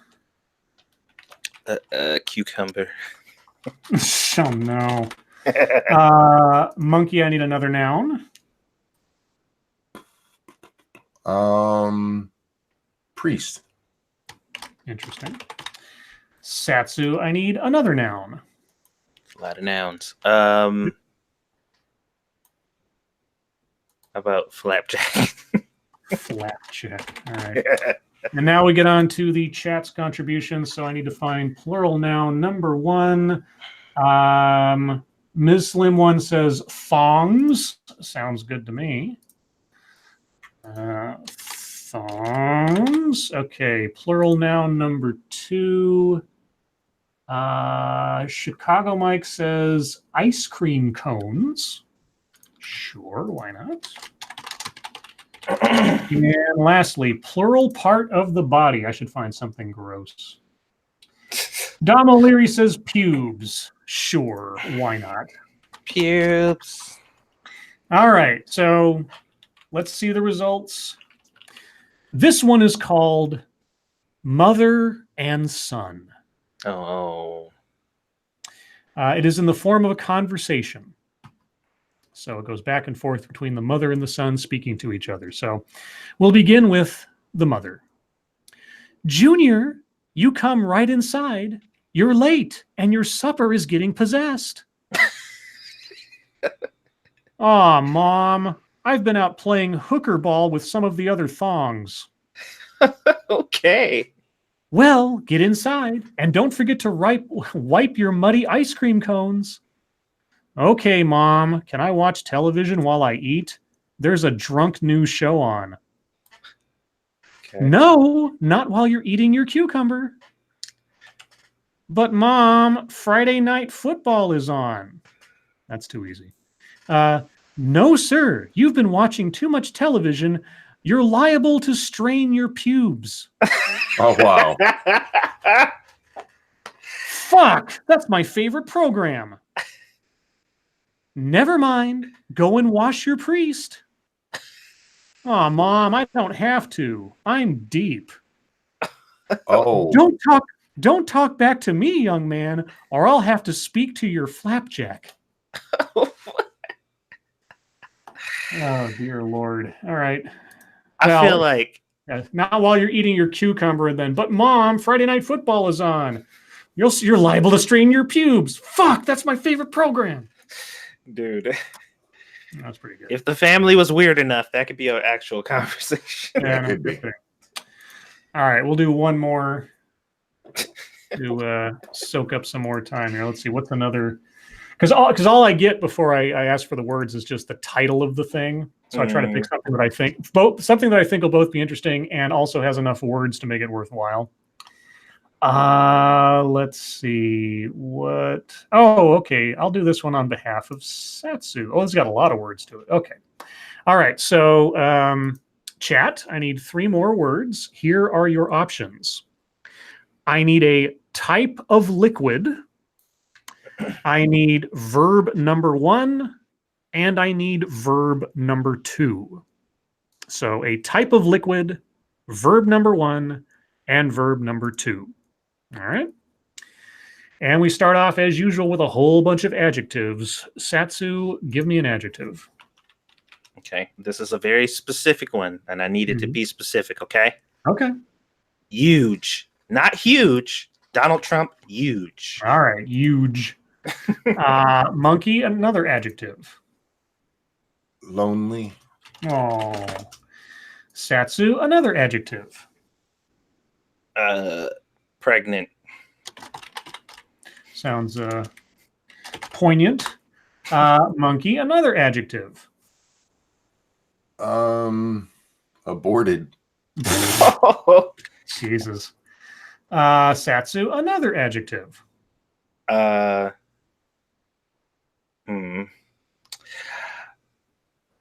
Drowned. Monkey, another adjective.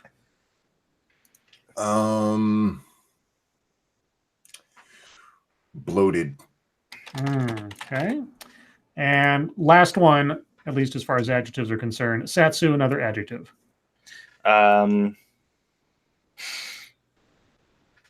Far. Far, okay. Monkey, I need a noun.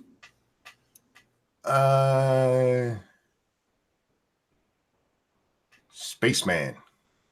Okay. Satsu, I need a noun. Moon base. Moon base. Monkey, I need a noun.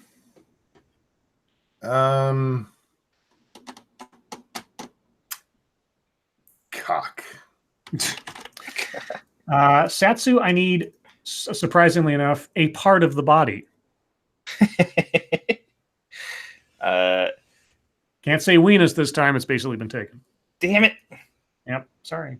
No. Weenus. Nope. Get some variety in your life. Pick something else. Pick a part of the female anatomy. How about appendix? All right.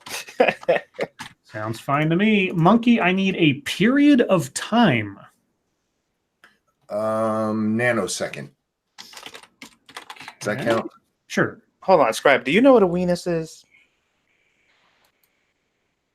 I'm assuming a penis. No. Oh, then I don't know. Weenus is an actual part of the body. Oh, okay. It's the skin on your elbow. No, I wasn't an anatomy major. All right. Okay. Satsu, I need a plural noun.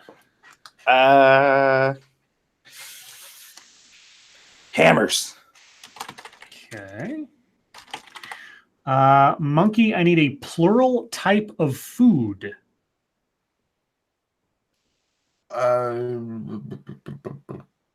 Grilled cheese sandwiches.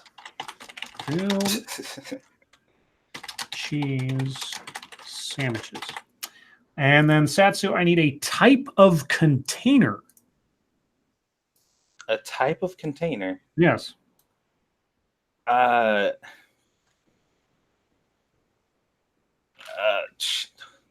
am I like blanking on this? Type of I don't container. know. There's so many out there. I don't know. I mean, an enclosed container, like fucking Gladware. What comes to my mind is like a briefcase, a coffin, a safe, a jail. Oh, like anything that contains any. Okay. Yeah, it's something that Sure, I mean that's coffin. Okay. Hey, sure. I think containers. All right, now we go on to chat. So first we need type of liquid. So I'm gonna scroll up.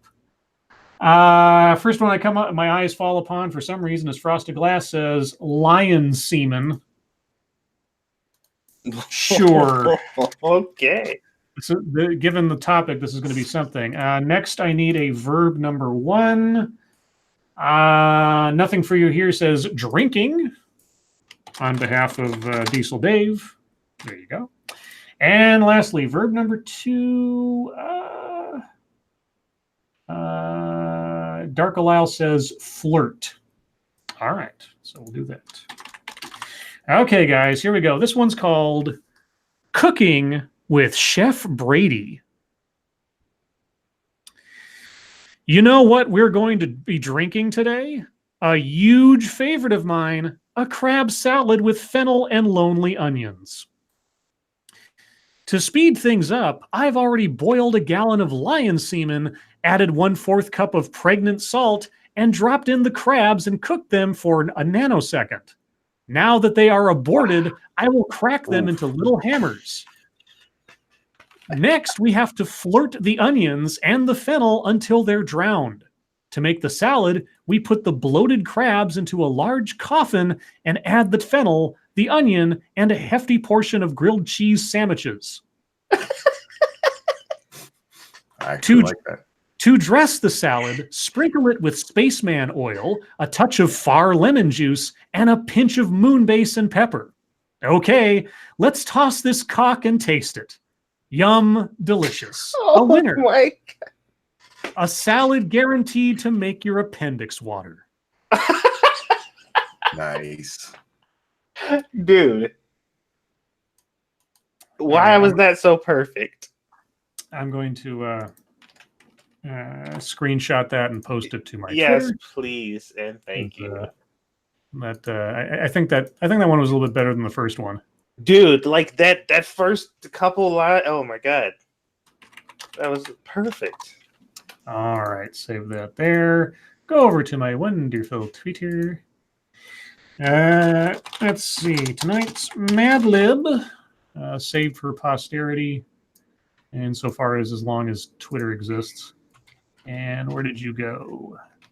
That is not you. Where'd I put it? There it is. Okay. I just realized that noise I was making sounded a lot like whatever that robot on Buck Rogers. Beady beady beady.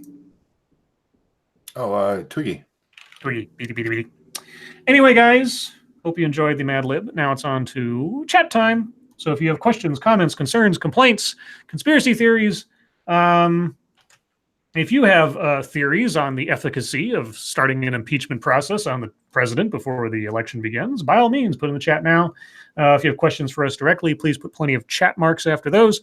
If you have statements for us to consider, please put plenty of statement marks after those. Attack Alpaca, why are they called Mad Libs? Are libs never happy? Well, it's a play on the phrase ad libs, which is what it is, but they're called Mad Libs because marketing. And no, libs are never fucking happy. Watch the news. Let's see. Check your logic. Aside from growing a mustache of a beard, which doesn't work out for me, and maybe losing weight, how do I make myself look older? I'm in my 20s and people still think I barely look 20 at most. Enjoy looking young. Yeah, I was about to say, don't knock it. I mean, you know, don't worry about facial hair if you can't grow it that well. It's no big deal. Just, yeah, stay in shape. You'll be glad if you maintain that look as time goes on. Just Nothing to complain about. Quinn the Cultist, Lords of the Night, can you hear your bones screaming? Yes. I can't, but Monkey's in a special position. I absolutely can. I think I can hear monkeys from here, actually. Not something you want to experience. Satsu, are your bones screaming? No. Okay. No, they're not. Nothing for you here. What do you think of Trump's second? Oh, sorry. What do you think Trump's second term is going to look like from the perspective of the mainstream media? A grudging death march towards his eventual retirement, I guess. I don't know. Probably just the same kind of thing you had when Clinton was president for his second term, and everybody that hated him was trying to hate on him. It'll just be a perpetual, click machine for the internet. I think the doomsday prophecies are going to start rolling in. I mean, they're already kind of here, but yeah. Mata Winter says, Lords of the Night, how are your crispy meatsicles? Crispy? I'm not particularly crispy. I may be rigid from time to time. That's not crispy, though. It sounds kind of burnt. I don't like I feel like crispy and sickles shouldn't go in the same sentence. Yeah. Let's see. Ebony Williams, most beautiful you've ever heard. I'm assuming either sound or song in relation to maybe the bones, but the most beautiful, I'll assume sound until I'm told otherwise. What's the most beautiful sound I've ever heard?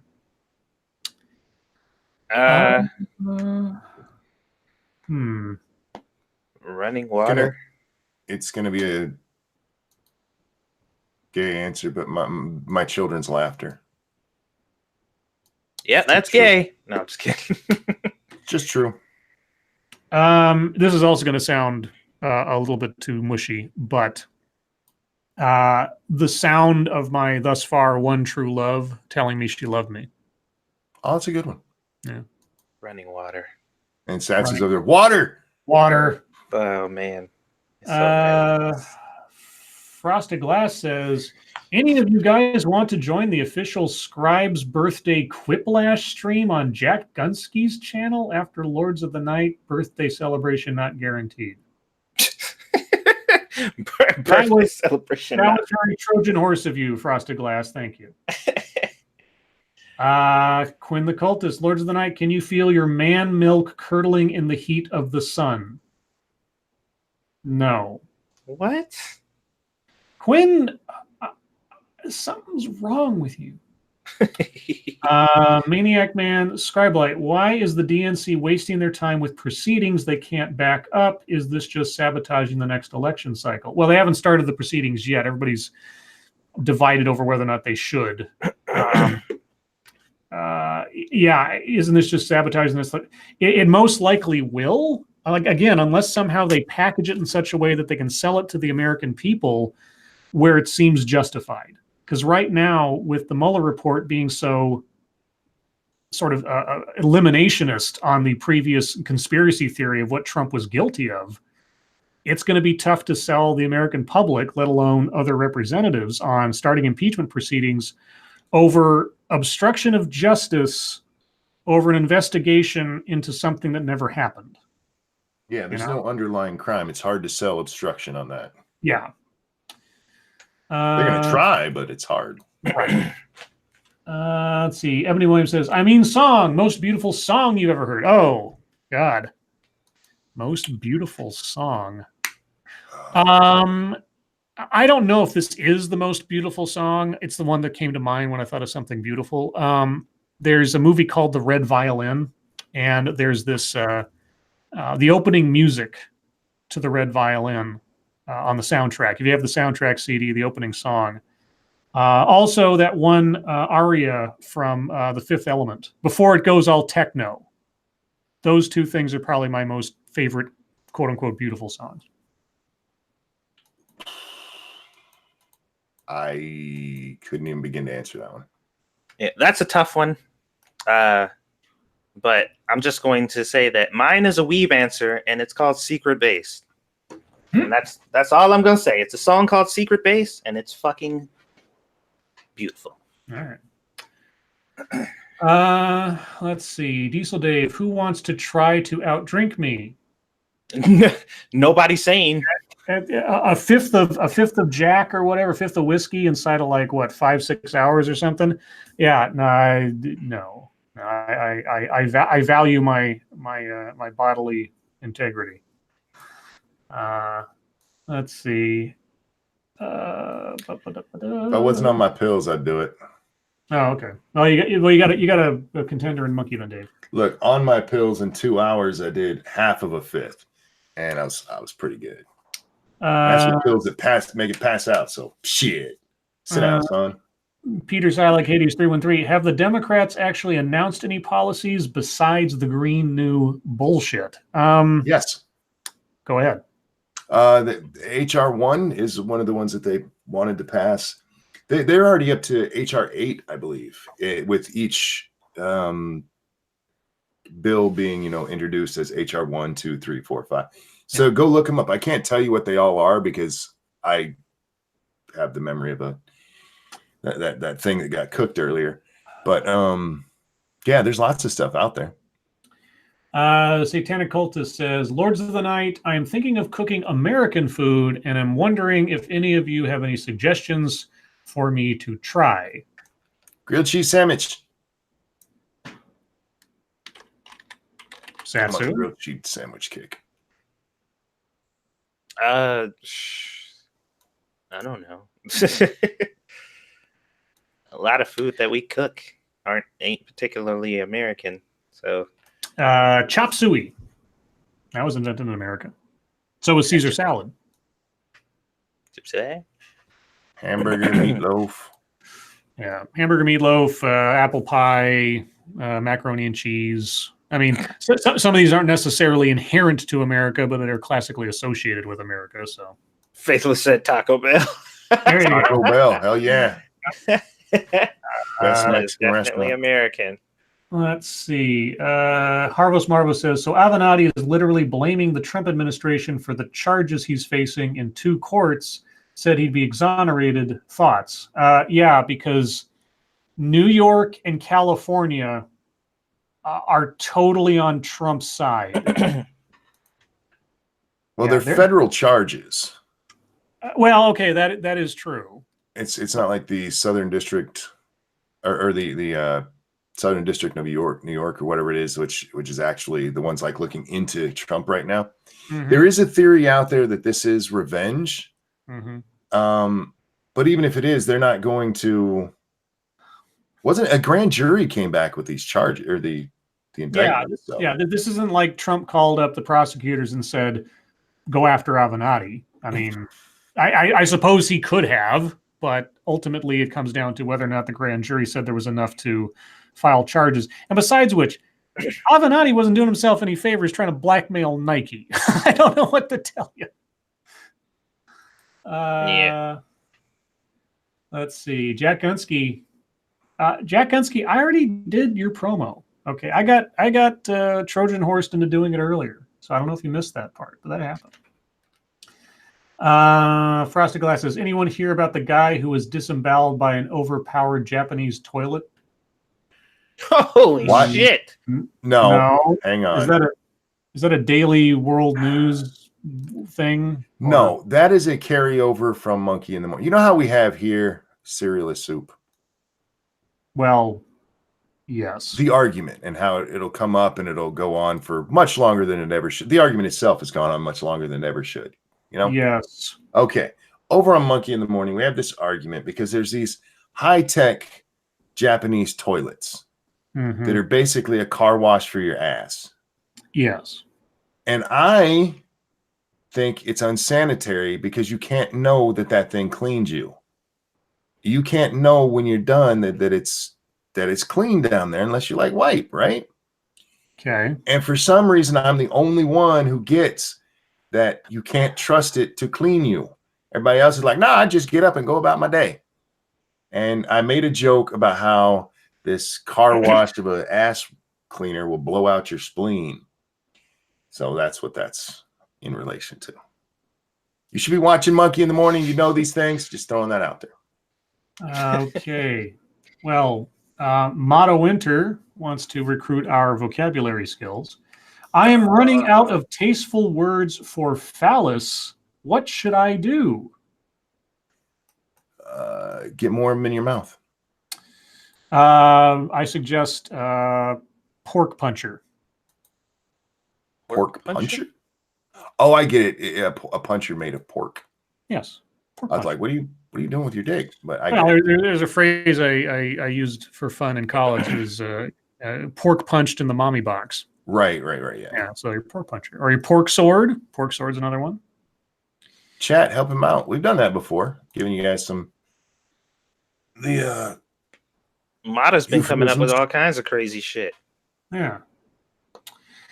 RJ Bandsma, Scribe Light, how crazy is Monkey outside of YouTube? I have no idea. I'm not sure that Monkey actually exists outside of YouTube. I've only ever heard him on YouTube, so I don't know.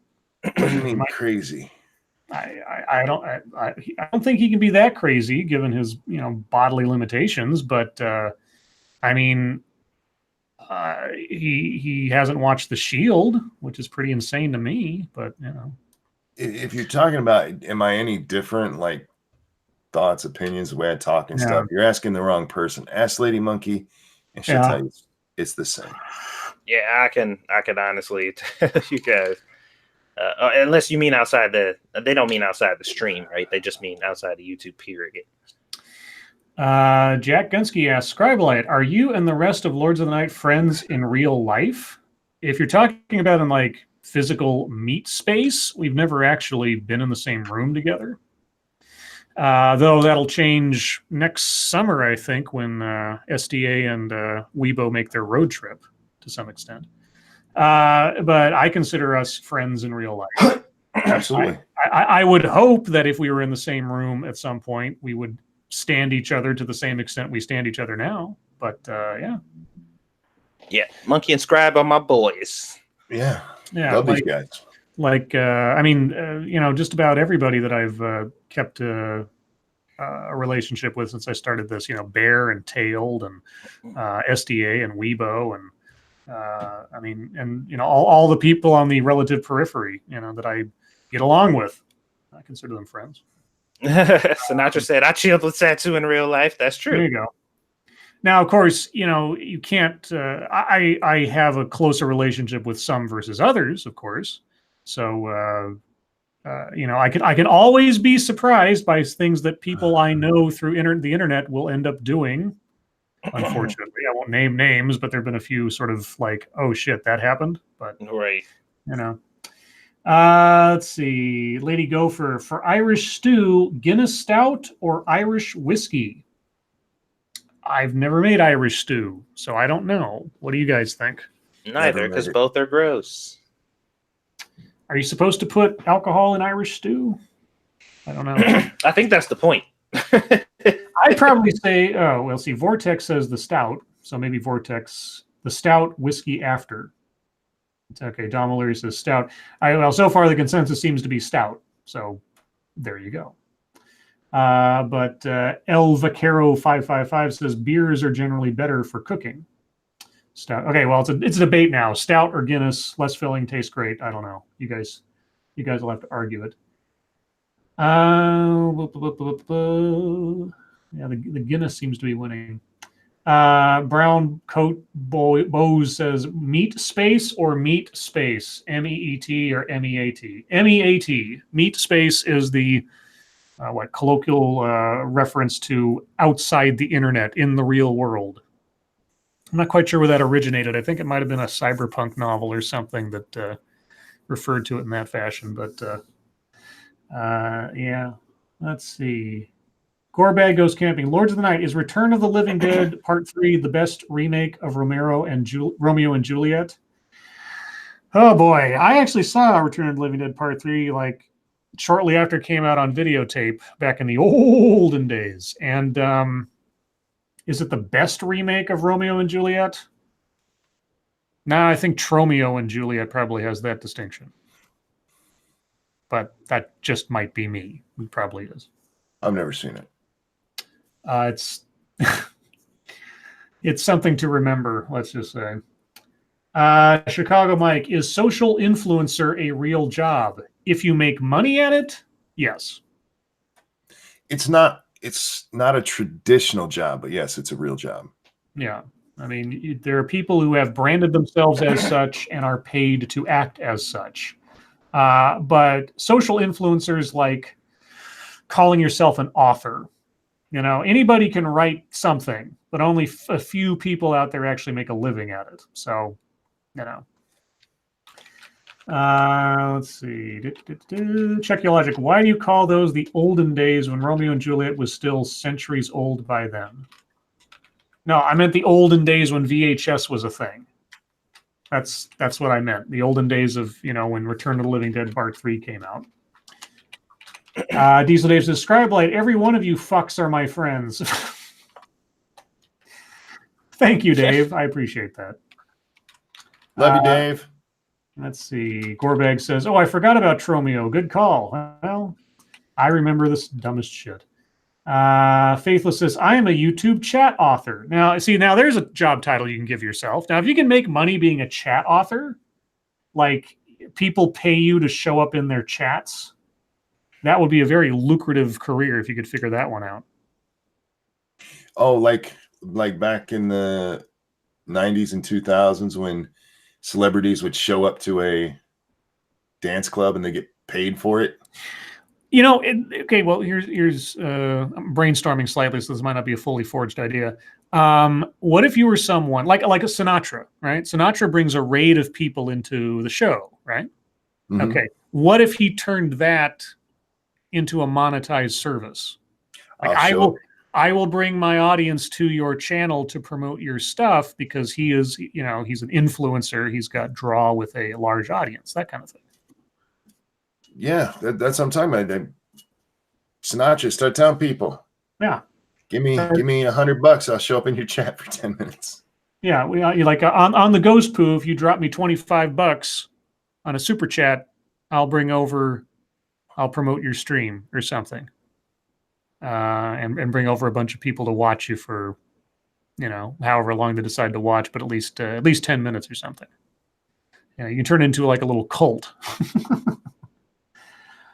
Chicago Mike, Lords of the Night favorite movie sequel. Empire Strikes Back is the first one that always comes to mind. Empire and Godfather 2. Yeah, Godfather 2 and Empire. Empire's definitely better, especially because it's more of an action-packed movie. Although I will say, just as far as like more recent fare, X-Men 2 was a great sequel. Much better, I think, a better movie than the first one. Still a cheesy comic book movie, but still a better movie than the first one. And Winter Soldier recently.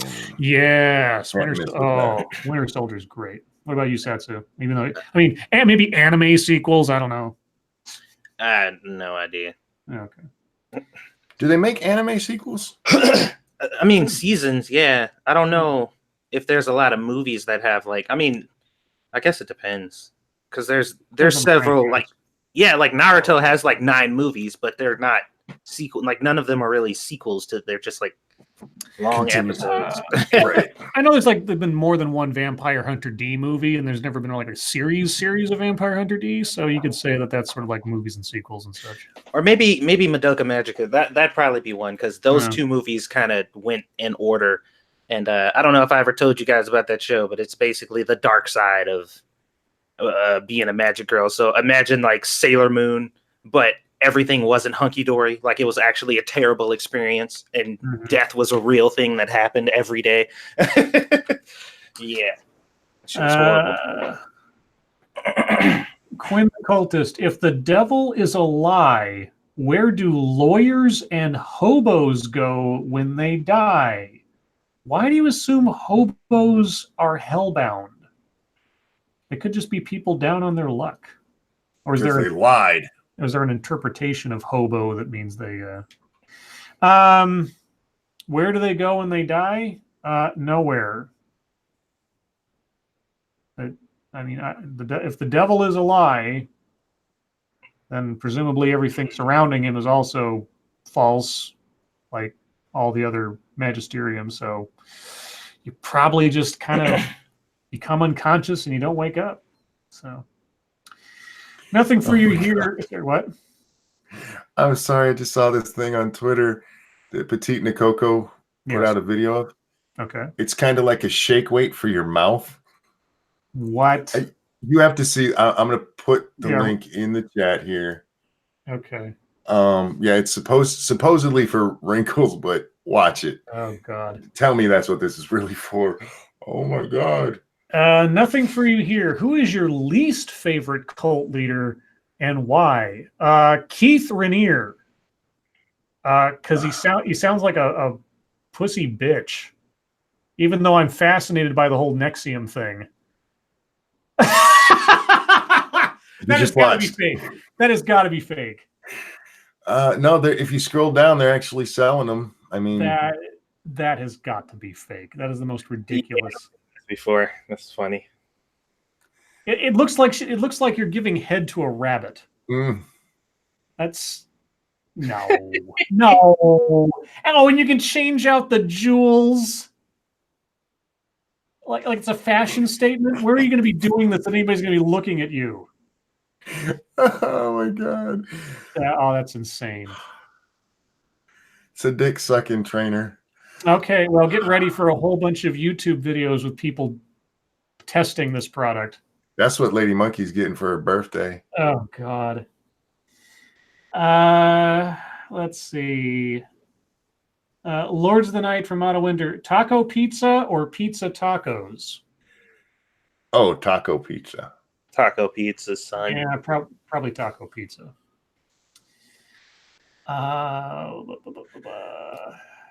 Let's see. Check Your Logic says, did you guys know that tomorrow is the 100th anniversary of the eclipse which made Einstein famous? I didn't know an eclipse made Einstein famous. I thought E = MC squared made him famous. But unless that was inspired by an eclipse, I guess. But no, I did not know that at all. So had no knowledge of that whatsoever. Assassin of the Gray says, at most, that gadget would affect neck muscles, not the mouth. That's what I was thinking. It doesn't really... Your mouth is closed. What is it doing? Well, it's holding it in place while it jiggles like that. I guess. It's supposed to tighten the jaw muscles. Stargazer wants to know if Jen Maxey is getting one of those. Jen, do you have one? Jordan 250, did anyone mention that 3 years ago Harambe died for us all? I've seen a lot of Harambe memes being posted. I assumed that today was an anniversary of some kind, so I guess I knew tangentially. Nothing for you here says, my least favorite cult leader is that Poppy. Love her content recently, but it's stealing my whole scary mask gimmick. She's not a cult leader. She's just a internet meme creator with a couple of really catchy songs. One of which they had to edit because some graphic they used in it they didn't have the rights to, and like the edit is worse, far worse than the original. I think it was Money or whatever. That song about money is good. You guys seen That Poppy? No. Oh, it's bizarre. It's one of those sort of internet channels that has these short little surreal little messages from this cute girl, but she also has albums out and stuff, and her songs are really catchy. Quinn says, if Harambe died for our sins, does that mean we killed Jesus twice? No, it just means that there can be more than one Messiah. That's all. Or he came back. Or he came back as Harambe. Or he was the original, the only. Oh. Ebony Williams asked, favorite horror/thriller flick? That's a toss-up between First Nightmare on Elm Street and The Thing. John Carpenter's The Thing. Monkey Satsu. Horror flick? Yeah.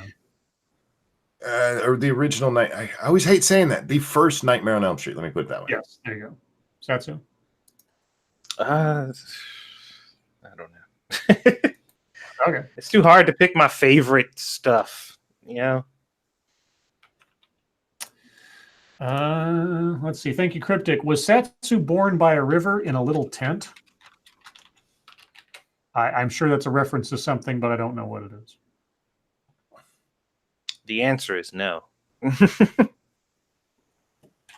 Devil Fruit Zero says, Scribe, what are the Lords of the Night's favorite weird PSAs? PSAs. Well, the top favorite of mine is always, who taught you how to use this stuff? You, all right? I learned it by watching you.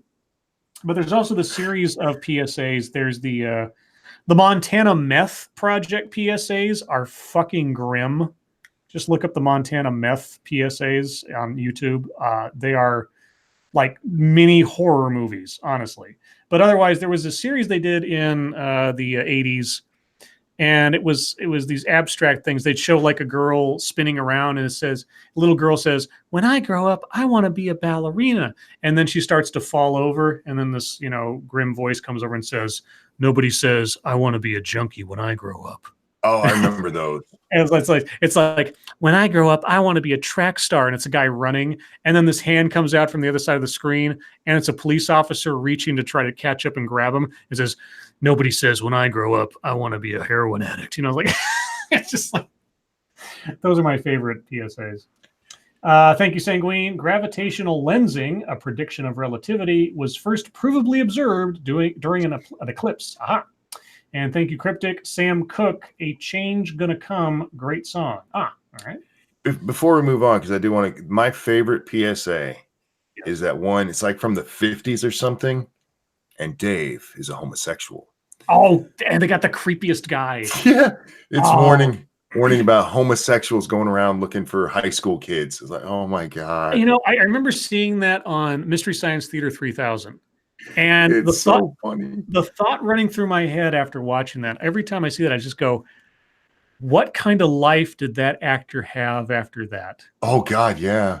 Because it wasn't like there was so much media in the world at that time that, it could get lost in the noise or anything. So if that guy was walking down the street after that thing was put up in theaters across the country or something, I can't imagine what happened to that guy. I just like that This Is Your Sister on Drugs one or whatever, when they had the chick all deflated on the couch. And it's like, oh, that was funny. Those were hilarious to me. Let's see. El Vaquero 5555. Scribe, have you watched any of the congressional hearings where Hank Johnson starts talking about midgets and dwarves? Comedy gold. I saw something today. I think Sinatra tweeted it about what you're not allowed to say to dwarves. I didn't watch the video, unfortunately. I didn't have time, but my first thought was to Lord of the Rings. And the only quote I can think of saying something to a dwarf is like, maybe fight side by side with a friend. What Legolas says to Gimli before they go into battle. Some people got that joke. I don't know. But no, I didn't actually see the footage, no. Is Hank Johnson at it again? We just talked about him last night because this is the man who worried that Guam was going to flip over. Oh, right. That's right. An island he thought was a floating country. I don't know what the fuck he thinks. Suicide Grunts of America. Scribe Light, thoughts on the World War Z movie? It was it took forever for them to actually make it. The book is an amazing piece of literature, especially the audiobook. The audiobook of World War Z is a radio play. It is a gigantic radio play because they got different actors and actresses to do voiceover work for the different characters in the book. It is like listening to an old-time radio play. I think I heard Jürgen Prochnow in there doing a voice of one like the German or the Swedish scientists or something. And if you listen to it without reading the back of it or anything, the back of the box, part of the fun is trying to figure out what celebrity's doing that voice, because some of them are very distinct, and you can tell. It's like, oh my God. The game's pretty awesome. Yeah, Satsu likes. I've never played the game, but the movie was just sort of, I don't know. It was sort of like 28 Days Later, but on a bigger scale, I guess. It's like if you saw the 28 Days Later thing from a higher viewpoint than that movie.